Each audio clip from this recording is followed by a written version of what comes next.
What's up everybody, it's Mauricio Weimar of Extreme Drums, and today I will demonstrate how to convert your acoustic drums into electronic. What kind of equipment do I use, like internal triggers, cables, mesh heads, everything there is to know, as well as the step-by-step. Alright, stay tuned.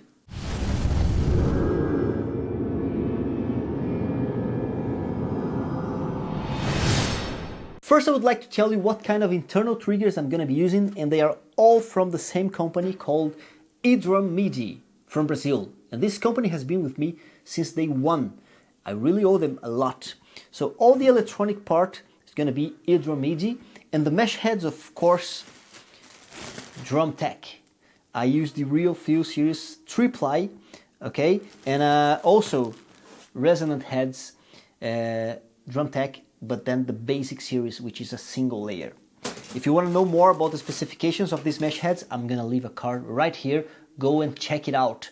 Let's get started then by converting this beautiful Varus 13 inches snare with this trigger in the center position. I'll tell you more about that. Alright, so this is the Flex trigger by Edrum Midi, and it gives you lots of possibilities of adjustments. You can actually remove the brackets to make, the process even easier. So let's go ahead and remove the head, and I'm gonna show you how you're going to attach the triggers. All right, so acoustic head, goodbye. For the snare drums, I'm using the Real Feel 3-ply mesh head with the black belt module, right? This black ring here, which I think is pretty beautiful.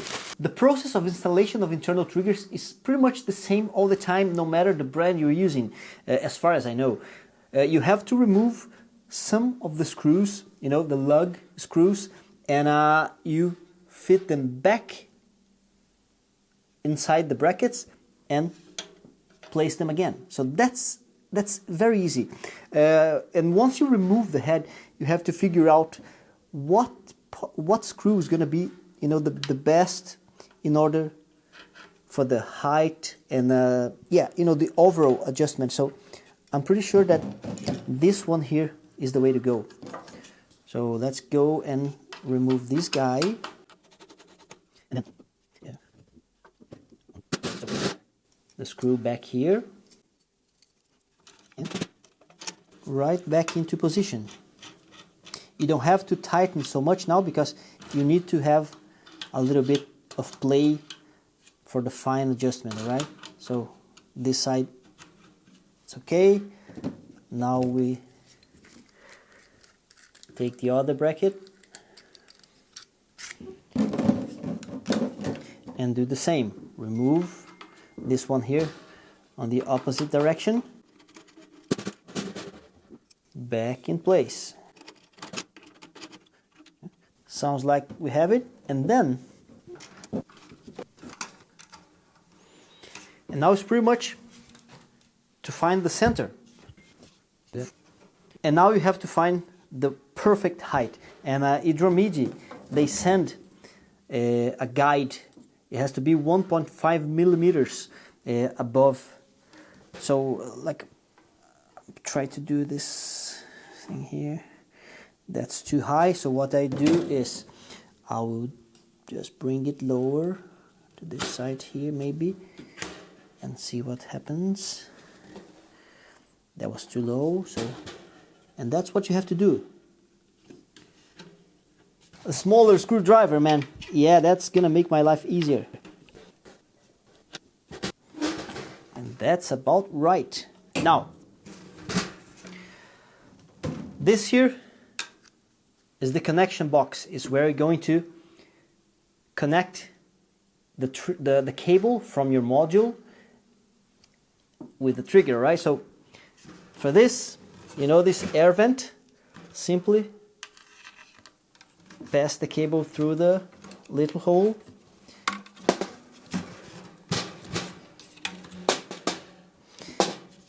It's just a tape. You're going to, find a nice spot, and you can always change that after that. So I'll just leave it right here for now, all right? So yeah, why not? And this cable goes right into the jack input. And man, that's it. It's that easy. Double check the position. I would say it's spot on. If I need afterwards, I can just come here and adjust the height. I don't have to do the process on these lug screws, you know, all the time. I can just fine tune them. Bring the mesh head and the rim back in place. Now, let's go ahead and change the resonant head. And just for the record, we don't need the snares, so I'm going to remove them.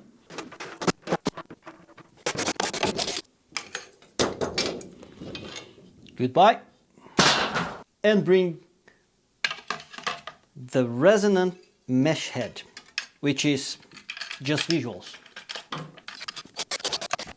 Looks like it's perfect. We're going to test them later and see how the trigger is responding. You know, I'm doing this here because I just want to make sure the tension is to my like, and because it doesn't matter for the sound, as you know. The rest is on the VST and the module. You adjust the sensitivity, and yeah, just down to your preferences. Looks perfect. All right, let's go ahead and convert the 16 inches floor tom. First, remove the acoustic drum head. Go to hell. For the toms, I'm going to be using a side trigger, which is the model STX.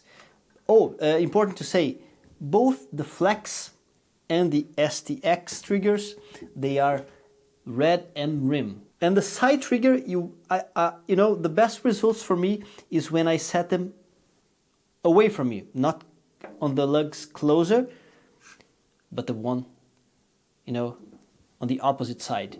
So that here is not much of a brainer. It's just remove one of the lug screws on your opposite side, put it back in the bracket, and go for it. Let's go.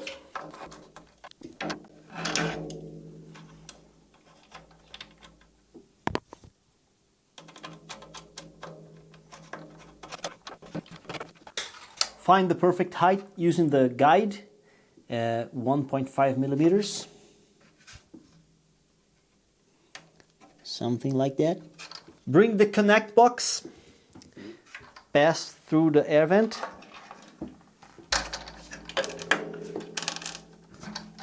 fit the box anywhere right now, and into the input. Double checking the height. There you go. 16 inches real feel 3-ply mesh heads.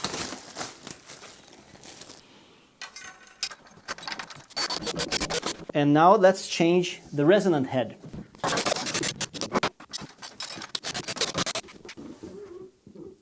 Perfect. Mwah. And finally, the kick drum, which is at 20 inches. All right, let's remove the acoustic head.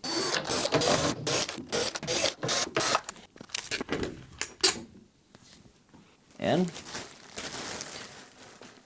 professional 3-ply mesh head. Again, let's go with the Flex trigger. And same procedure as before. I will remove the brackets to make the installation easier.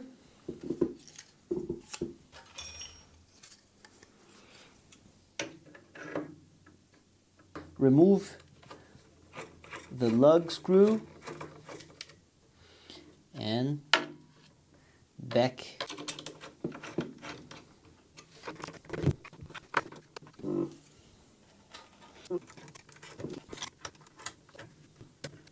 and now let's just find the correct height.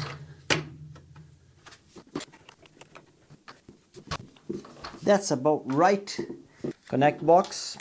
And for the kick drum, I use some pillows inside to help cutting the vibration, alright? Old pillows. And I don't need them to touch the resonant head. It's just for this one here. And I have to find the sweet spot for that. So that can take a while, but it's just a matter of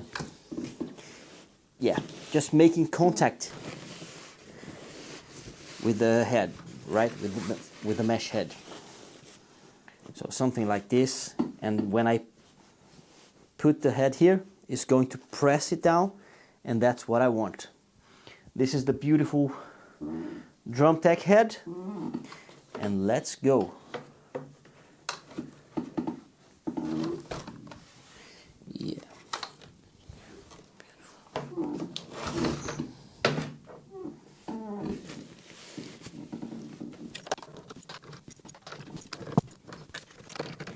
And I think I have it. Yes. So now all the other pieces are already converted.